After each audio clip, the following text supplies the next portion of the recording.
Hey there, it's John from Heroes and Legends, and welcome to another day of Conspiracy Take the Crown previews.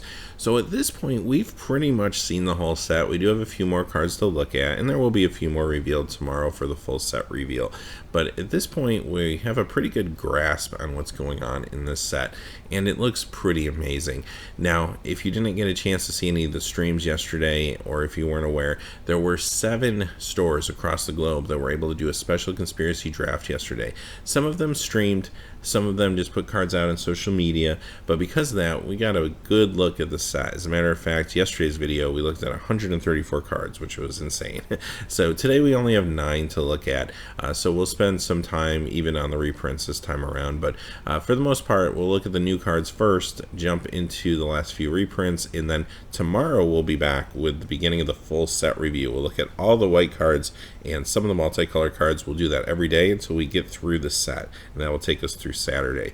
So having said that, let's jump in, and before we get started though, I did want to point out Deathwind. This is one of the cards that was featured in yesterday's video, but it was unconfirmed. At this point it has been confirmed. This has shown up in drafts, so this will be in the set. I mean, not too much to say about it. I mean, it's a bread and butter kind of black removal card. Instant speed, does deal with indestructible creatures, so it's a good card. I mean, we've seen it in the past, we know what it can do. It can be very strong. Alright, let's move on to the new cards. The first one is Echoing Boon, and this is a colorless conspiracy uncommon hidden agenda. Start the game with this conspiracy face down in the command zone and secretly name a card. You may turn this conspiracy face up anytime and reveal the chosen name. Whenever you cast an instant or sorcery spell, if it targets a creature you control with the chosen name, you may copy that spell and may choose new targets for the copy. Now, this is a good conspiracy to work with, say, combat tricks. That's the first thing that will probably come to mind for most people. And yes, if you have a creature in your deck, you're going to choose that as the target creature. But if you drafted a couple, say, commons of the same name, then you may have a couple options in your deck. Or if you have a spy kit, that adds value as well. So keep that in mind. That makes this conspiracy even more useful. And also, too, aside from combat tricks, there's some creative things you can do. For example, if you have a big enough creature, a prey upon would be fantastic. That's a more aggressive way of using this card. So I prey upon my creature, it fights, and I do it again. Maybe the creature dies, but I get rid of 2 creatures. That's actually some pretty decent value in certain situations, so keep that in mind. I mean, there's probably some creative things you can do with this card. Look for those opportunities when you're drafting. And as far as its playability, yeah, I would include this in a cube if I have a conspiracy cube, just simply because there's probably some crazy things you could do with it when you start opening up to a larger card pool, but it's still going to be very good for you in conspiracy draft. Next we have Piratical Hunter. It's a red and 4 elemental cat, and reveal this as you draft it and note how many cards you drafted this round, including Piratical Hunter. It has Menace, and this will enter the battlefield with X+1/+1 counters on it, where X is the highest number you noted for cards named Piratical Hunter. So this is another one of those Draft Matters cards. I love these. I think these are a lot of fun, and just the fact that if I'm in red and this comes around, I have a decision to make. Because if I pass it, it's not coming back. This isn't going to be a card that's going to wheel. So I have to decide at that moment, is it worth it? And I have to think about, okay, at what point is a 5 casting cost Menace card worth it? 1/1, probably not. 2/2, probably not. 3/3, okay, getting closer. 4/4, okay, I'm very comfortable with that. So you have to think through that, but at the same time, if you are picking it maybe like second pick, is it better just to pick something else, or could I pick this second pick and hopefully get a shot at drafting another one later in a round? And that could depend on what pack you're on. It's obviously you have a better chance if you're on pack 1 than if you're on pack 3. So there's just a lot of thought that goes into this, and I really like that. I like the fact that they're making the draft a little more thoughtful, a little more complicated in some ways, but I think it's going to be a lot of fun. So great card. I really like it, and like I said, if you can pick it up late enough, there's definitely value to be had here. Grenzo's Ruffians, a 2 red and 2. It's a 2/2 goblin with melee, and whenever this deals combat damage to an opponent, it deals that much damage to each other opponent. Okay, so on paper, at first, this feels a little shaky. 2 red and 2 for a 2/2, but once you start looking closer, this card actually has a lot going on here. First off, the melee is nice, because even if you're just attacking one opponent, it's still attacking it as a 3/3. Much less if you have other creatures attacking other opponents, it gets better. When this deals combat damage, it's basically going to hit all your opponents. Alright, this is starting to get kind of awesome, right? So this card is really, really strong in a multiplayer game. I mean, not great, obviously, in a one-on-one matchup, but in a multiplayer game, especially early on, this is phenomenal. It's so good that it's probably not going to stick around very long. It only has 2 toughness when it's not attacking, so somebody's probably going to burn this thing. It's just going to get really annoying really quick. If there's a downside to this card, yes, it's the fact that it's not going to last real long. And it's also not really good when you get down to just the last player or so and yourself. However, it's still definitely worth playing, I think, in a multiplayer situation. I think it would be an interesting commander card. I would try it out there. And yes, obviously, in Conspiracy Draft, it'll be good. Next we have Fang of the Pack. 1 green 5, it's a wolf, it has melee, 5/3, uncommon. At the beginning of combat on your turn, another target creature you control gains melee until end of turn. So this is just a big green beater. I actually like this card. It's nothing super fancy, but at the very least it's attacking in as a 6/4.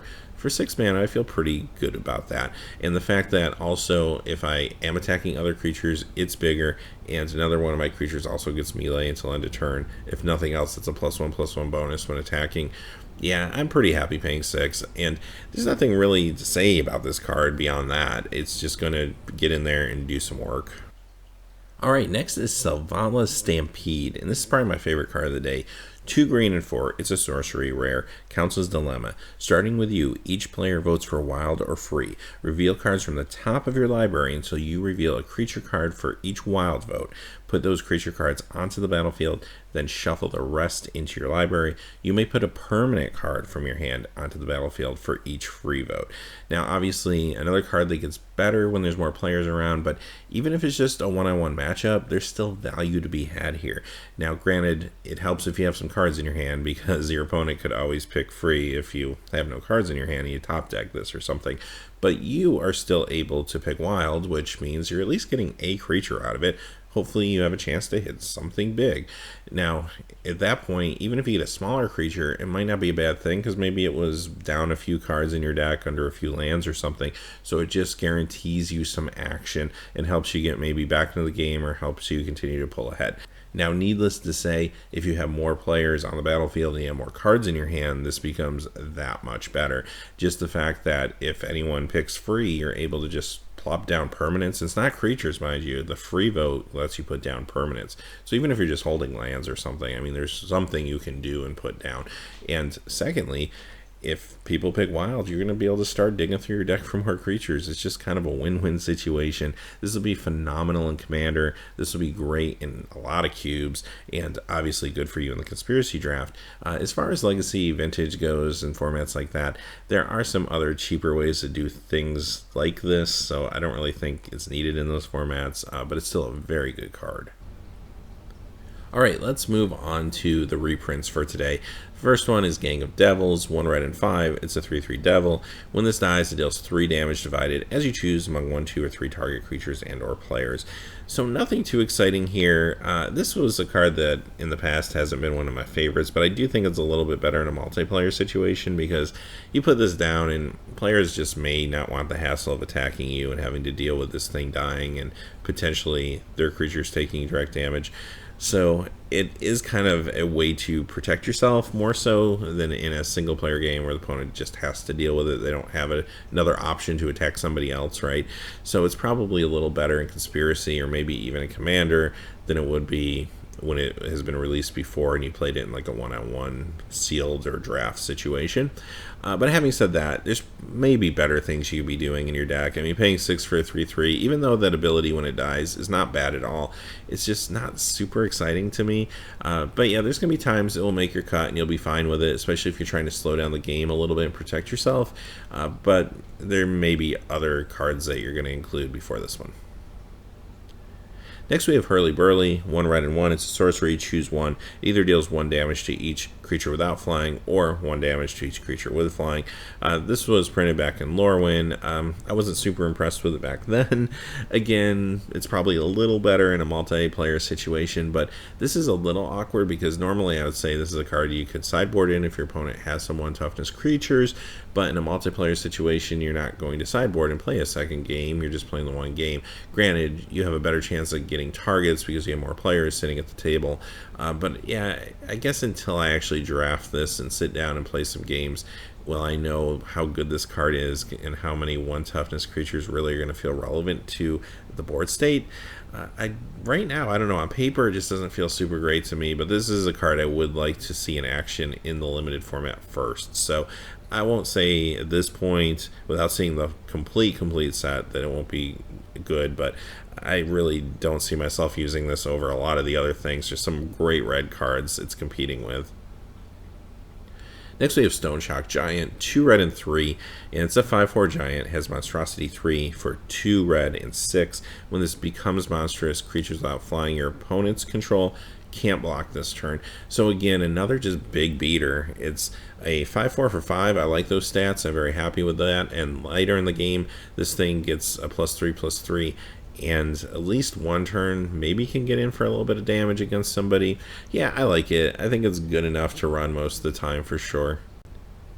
Finally, the last card of the day is Psychosis Crawler, costs 5, artifact creature. It's a horror, and its power and toughness are equal to the number of cards in your hand. Whenever you draw a card, each opponent loses 1 life.